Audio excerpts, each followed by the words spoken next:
Mon établissement s'appelle Héritage Passion. C'est une épicerie fine cave à vin, mais avec une partie dégustation. Je mets tous les jours, je mets mes chaises, je dresse aussi une table, mais malheureusement, je dois préciser que c'est fermé. Mais c'est comme ça. Mais au moins, j'essaye de donner de la vie. C'est ce que je veux faire. J'ai ouvert le 15 décembre 2019, et puis ensuite est arrivée la crise du Covid. Je me suis adapté tout de suite, mais je pense que personne au début ne s'est rendu compte de vraiment ce qui allait arriver.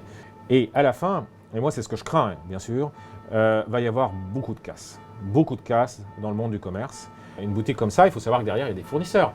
Ces fournisseurs, ils se fournissent aussi. Et puis si toute cette chaîne est arrêtée, c'est toute une filière entière qui est arrêtée. Donc c'est ça qui m'inquiète énormément. Quand vous perdez, par exemple le mois précédent, vous perdez 70% du chiffre d'affaires, je peux vous dire que c'est pas rose. Normalement, je devrais avoir du personnel, parce qu'en été, par exemple, j'avais 4 à 5 personnes, ça dépendait des périodes. Et principalement d'ailleurs des étudiants qui, grâce au salaire qu'ils avaient, ça participe au paiement de leurs études, etc. Bon, il est évident que j'ai dû arrêter ça immédiatement. Pour moi, un commerce, c'est aussi de la vie.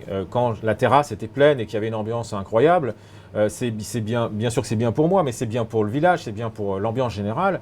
Et là, aujourd'hui, on est quand même sur quelque chose de triste. Enfin, franchement, c'est plutôt triste en ce moment. On essaye aussi de jouer, ça c'est important, un espèce de rôle social. Pourquoi ? Parce que cette deuxième vague, en fait, a déprimé pas mal de gens. Cette crise nous a démontré que les gens, finalement, là, n'avaient pas le choix. Ils devaient revenir vers leurs commerces locaux. Moi, j'ai eu beaucoup de gens qui ont découvert cette boutique justement parce qu'il y avait cette crise. Il y a un côté positif, c'est-à-dire que les gens sont revenus vers le monde rural, revenus vers leur commerce de proximité. Maintenant, à nous armer, entre guillemets, de réagir, d'inventer, de créer, pour essayer de passer cette phase difficile.